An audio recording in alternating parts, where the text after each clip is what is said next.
Hello and welcome to Sophie & Co. Me, Sophie Shevardnadze. Now, as the international diplomatic crisis over NSA surveillance is gaining in scale, the US is scrambling to justify its actions.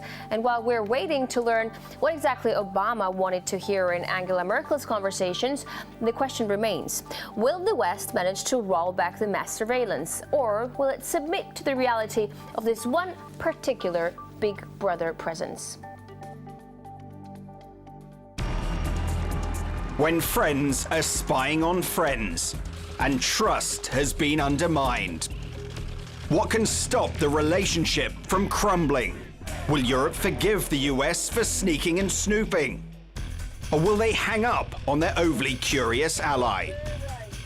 For how much longer will Snowden's revelations keep fanning the flames of the row? And our guest today is the British Labour MEP. Well, it was a really interesting visit, and to be honest, we didn't expect 100% answers when we went to Washington. The whole nature of investigating the Snowden allegations of mass surveillance, of spying, meant that we were very realistic. We didn't expect to get, the definitive answers about what was going on. But we did get some very high-level meetings. We got face-to-face meetings with the NSA. We went to the White House and so on. So, we went to every major department, and we began to build up a picture. And one of those build-ups, if you like, was to try and get our concerns across. So the first thing was to get the concerns across, and they were, first of all, that these allegations are really amassing. They are allegations which are taken very seriously in the European Union, first of mass surveillance of EU citizens, then of course the spying allegations, but also issues about commercial sensitivity, all of the issues about Google and Yahoo and all of these backdoor access issues. So we got those across, and then we tried to get some answers on Capitol Hill and so on. But it'd be wrong to say that we got definitive answers back because it's a voluntary process. But we tried to make some progress. But Claude, did you come back with anything at all? What are you reporting back to Europe? Because you could get your point of view across to America without going to America. Like, you could say we're outraged by you spying on us, but are you actually reporting back to Europe with something? What you've got to remember, and I mean every journalist is asked this, why go to America when they come here? Look, we're having hearings in Brussels and Strasbourg. We're a European Parliament. We have a representation role for 27 countries. We have had dozens of hearings in Brussels and Strasbourg. Many Americans have come to see us, including whistleblowers, by the way. We've had Jesslyn Ruddock, who gave a statement from Edward Snowden, for example. So we've had many Americans give us evidence there. But it would be wrong not to have at least one visit to Washington where people who were not able to give evidence gave evidence, where we could interact with some people who had not come to Brussels. So we did that, and it was only for 2 or 3 days. That was important. It was important to get a sense of our concerns to them, and that was also a two-way street. Now, Claude, most journalists have said to us, yeah. Claude, did the US officials sound convincing? Yeah. Did they try to justify the NSA's activities, or was it just a one-way monologue from Europe's side? Oh yes, they did try and justify what they were doing. In fact, we had private meetings with the NSA, Homeland Security Department, National Security Council, and there was some justification given. In fact, you will have seen that we had private meetings, and then you saw a public statement coming out while we were there from the National Security Agency. It's explicitly about the mass surveillance activity, and you saw that coming from the NSA and Capitol Hill while we were there, and the justification given was public. It was about that this was done on the basis of the necessity of anti-terror activity. It was done in partnership with the EU government. So they were in fact, while we were there, starting to rebut many of the allegations, and that was unusual because my point to many of the officials that we saw was this, that it has taken a long time for the NSA and others to come back on these allegations. There's been a lot of silence, and that was one of my points to them. So there were some rebuttals happening while we were there. Okay, here's what you've said recently. Spying has always existed, but friend-on-friend spying is not something that is easily tolerable. America was spying on friends, and it couldn't possibly be terrorism, okay? And there are speculations of purely economic reasons behind the spying. Have you learned the purpose of the spying? Or is it just the official lines that they've given us all along? Well, no, we haven't learned the full truth of this. We have to be open about that. We haven't learned.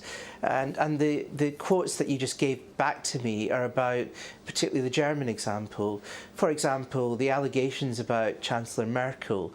I can speak for my colleagues. We were there with my German parliamentarian colleagues from all sorts of political parties in the European Parliament who feel that, you know, what would be the purpose of espionage on, you know, Chancellor Merkel? I mean, you know, is that for security purposes? Is there any necessity for it? Is it proportionate? And I think the view of my colleagues and I on that Parliament delegation, you know, I would say the majority of people in the European Union, but do you think it could be economic reasons, maybe?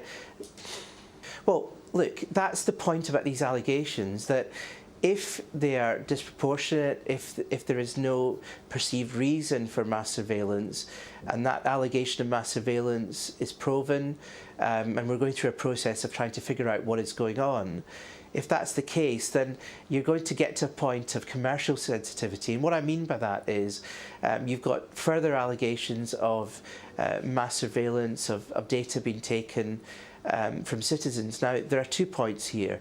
One is the specific allegations in relation to companies, this issue of backdoor encryption and so on.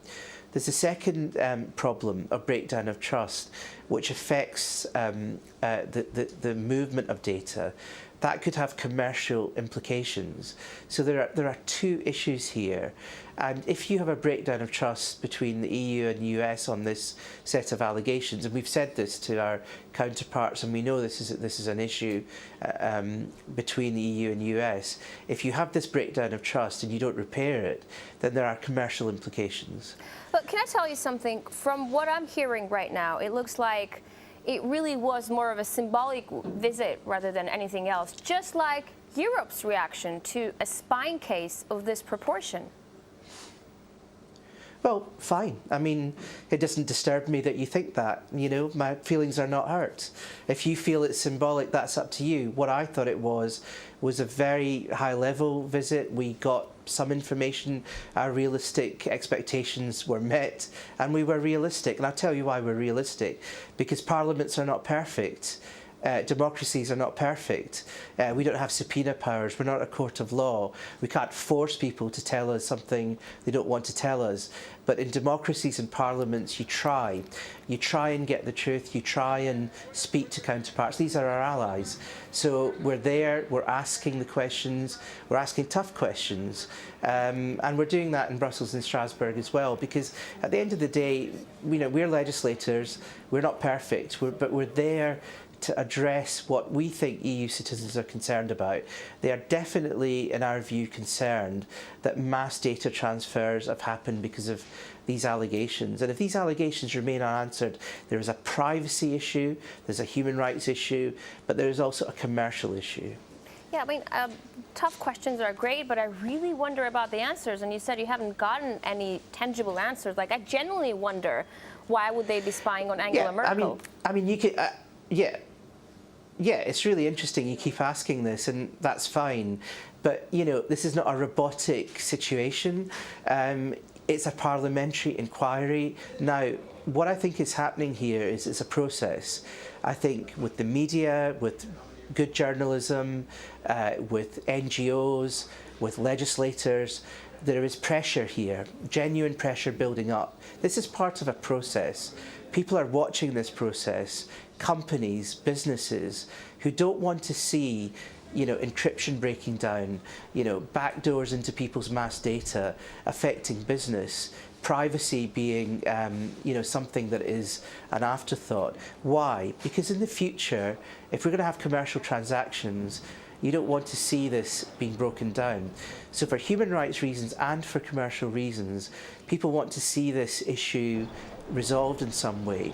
And I think that's why this process probably, in the end, will take time, but I think some answers will come through, but it will be a painful and long process. I don't think it's going to be an instant process. Okay, but let's talk about the process a bit then. You know, right after Merkel's reaction, the Spanish government has warned of a potential breakdown of trust with the US.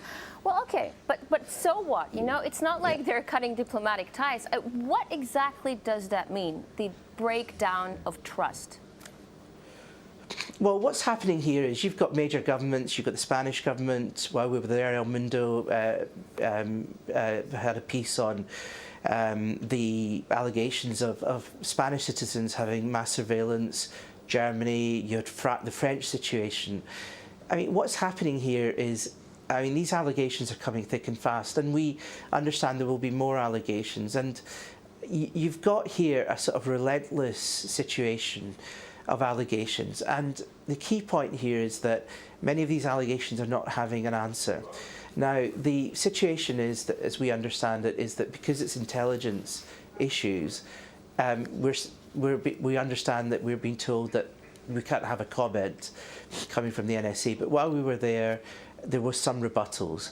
Now, we're in a situation where, as a parliamentary inquiry, and indeed there are many national inquiries as well, we're not the only one, we want to get as much information as possible. At the end of our inquiry, you know, we're not a completely forensic inquiry, but we'll take what information we can get and make some assumptions and make some recommendations. But we think that at the end of the day, those countries, Germany, France, Spain, you mentioned, those countries will have their intelligence services, they will remain sovereign, you know, they do what they want to do. But EU citizens will still ask the question, you know, what is my government doing to safeguard my privacy? I think that's the question we will have to be able to answer to those citizens. And companies and commercial outfits will want to say, look, is our encryption safe? Or are we going to be doing our business in this kind of environment? And I think those two questions are what we're interested in. All right, after the break, will the UK do all it takes to please the United States? And can we trust Obama NSA activities? Will it be rolled back? Stay tuned.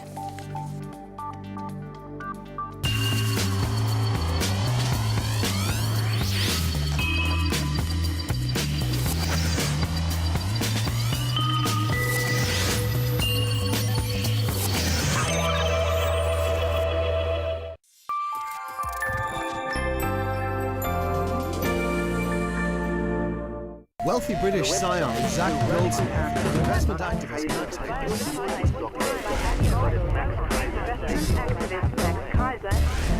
Markets, finance, scandal.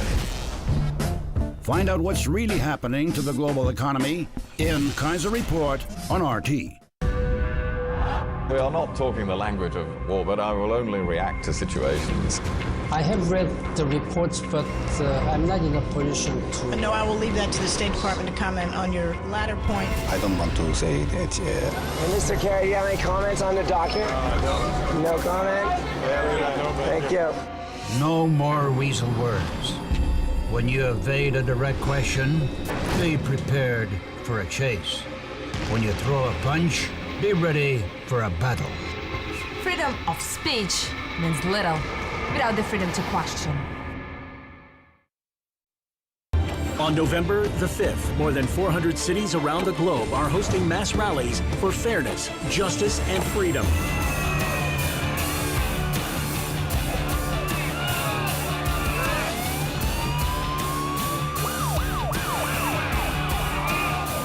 Follow Million Mask March on RT and RT.com. The Olympic torch is on its epic journey to Sochi. 123 days through 2,900 towns and cities of Russia, relayed by 14,000 people for 65,000 kilometers in a record-setting trip by land, air, sea, and outer space. Olympic Torch Relay on RT and RT.com.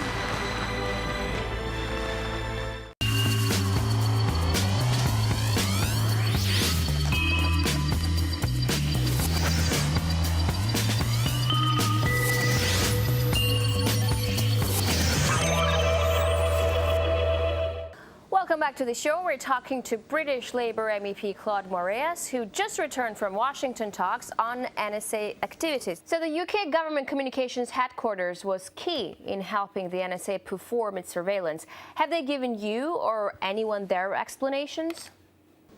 No, we haven't had any explanations from GCHQ. We did invite them to the inquiry and they didn't come. But, I mean, do you find it weird that they're not giving you any explanations? They're pretending as if nothing's going on because they really were a key in the whole operation. No, in fact, we've invited national intelligence services from most of the member states, and they've not actually attended. I mean, this is an interesting point because when you inquire into intelligence services and you're the European Parliament, and the European Union doesn't have a major intelligence services, we've got something called ITSEN, which is a very small intelligence operation, but it's nothing like a national intelligence service like you have in Russia or UK has or France has. And because of that, we just don't have the power and authority to get those intelligence services here. We have a thing called loyal cooperation in the EU. It's a voluntary situation, and as a result, none of the intelligence services, including GCHQ, have actually come along to our inquiry. Mm-hmm. Because just recently, David Cameron lashed out at The Guardian for being irresponsible for publishing more leaks. But, you know, people are wondering, shouldn't he be offering his apologies instead of lashing out at the press? Well, I mean, he's entitled to his view. I mean, he's the Prime Minister and he's entitled to his view. And in the UK, different politicians have given their view. His view is that he feels The Guardian have gone too far, and he stated his view. But what is your view? Because you're a politician as well. How valid is his veiled threat towards the media? And I mean in The Guardian in particular. I mean, my view is that he is entitled to give a view on The Guardian. That's my view. And he's entitled to, and he ought to be giving a view as Prime Minister. My view about The Guardian is I think what The Guardian has done is that it's reported responsibly. It's tried to, in my view, take you know, a huge set of allegations.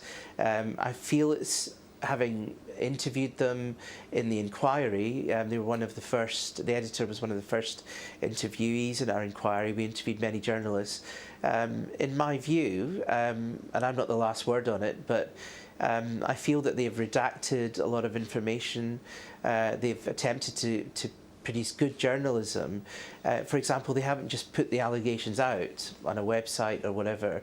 They've tried to shape the story so that people have not been put in danger. That's my understanding, clear understanding.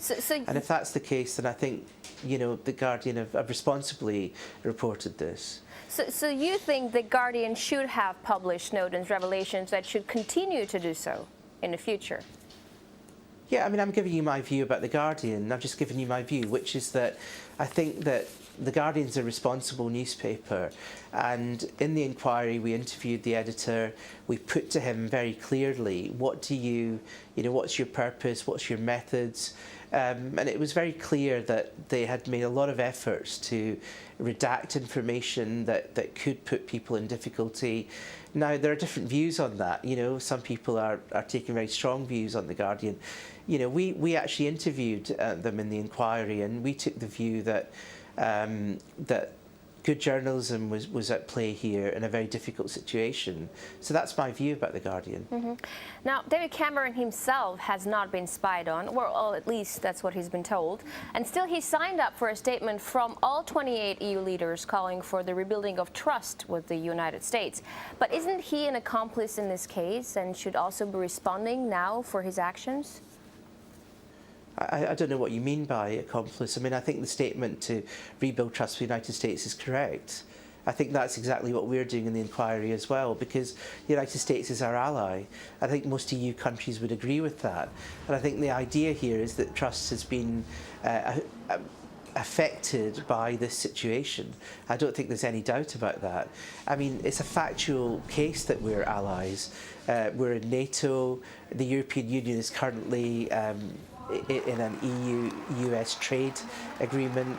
The European Parliament, at the moment, I mean, I was involved in negotiating the SWIFT anti-terror deal directly under the Lisbon Treaty with the United States.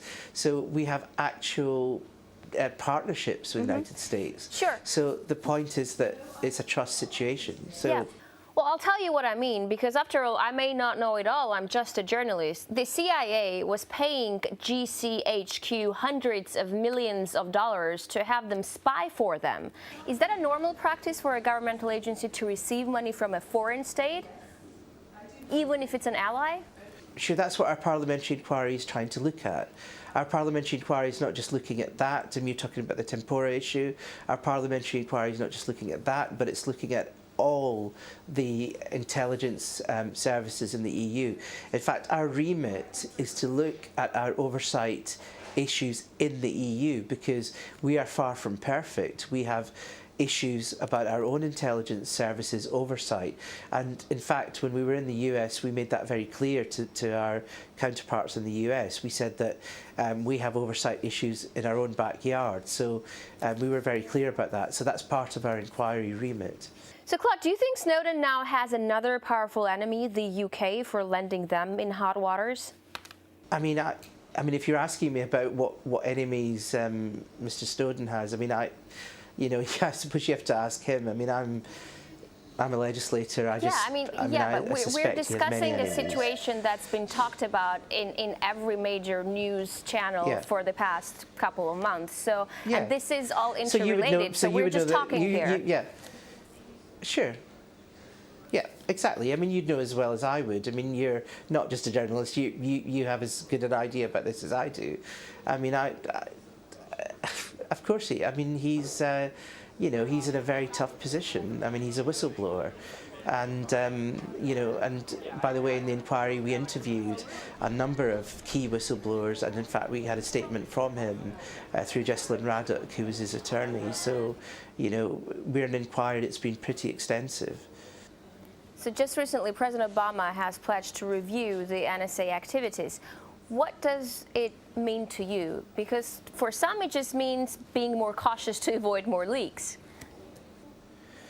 Yeah, I mean, we met with the various actors in the United States who are doing this internal review. And I think when anything happens on this scale anywhere in the world, there's going to be internal reviews. And we're doing our job. We met with the various actors in the US that are doing this internal review. And we made it very clear to them that, that these are the deep concerns we have within the European Union, that when they do their review, that they really understand what is happening to citizens in the EU and in other parts of the world too, in terms of their concerns, that certain actions, alleged actions that are happening, are having an impact on the EU. So we made that very clear. So we know about the internal reviews that are going on, ordered by the President. So that's what we were very clear about that when we spoke to the various actors that are doing the internal review.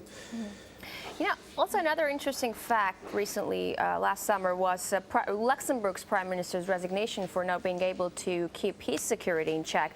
Do you think we could see more stories like that break out in Europe? I think that's an interesting point you make, because I think there was a time when so-called spy stories, espionage stories were really quite rare. They didn't really, after the Cold War, there's been this big gap where you just didn't get any, you would never get a resignation, you would never really hear about this. I think we're in a different phase now of accountability.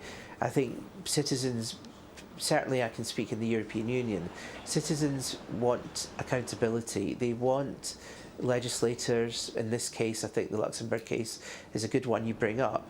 They just want accountability. They want people to answer for what they're doing. And secrecy and espionage, they understand is necessary to protect their security, absolutely, but they want some balance. They want to know that this is not being done for the wrong reasons, and they want some level of accountability. So this is quite interesting, the point you make, that there will be probably more of these types of situations where politicians are brought to be more accountable for what's happening in terms of security and secret services and so on. And also, really shortly, what countries will definitely want is to protect their information until the trust is rebuilt, whenever, in and whatever form it will happen. We don't know that, right? But what do you think will happen before that? Like, will people start using encrypted communications lines, or like go back to typewriters? Because some foreign ministers are actually going to that practice, going back to typewriters. Yeah, I mean, you know, that's such a good, brilliant point to make. I've not heard any journalist make that point in all the time I've done this inquiry. It's such a good point, because one of the big problems here is that what during the inquiry I actually heard from experts that is that it's easier to break into highly encrypted services. Encryption actually helps sometimes to break in. So, you know, just going back to basics might be easier for some people, and I've actually learned so much in doing this inquiry. And I think this is why we need to get to the truth, because what you're dealing with here is that, you know, in a few years' time, I mean, our children will just be doing commerce on the internet, on electronic media. That's the future. And if you don't have a safe environment to do that, we're going to face big problems. So this is not just a privacy and human rights issue, this is a commercial issue. And people are going to want answers, because they're suddenly going to find that these allegations need some answer, because they want a more stable environment for electronic communication. All right, Claude, thank you very much. So folks, tip of the day for today's program from Claude Moraes is stick to the basics. That's it for today. Our guest was Claude Moraes, British Labour MEP and the head of the European delegation to Washington. His objective was to clear out NSA spying over the EU nations. Thanks for watching. We'll see you in the next edition of Sophie & Co.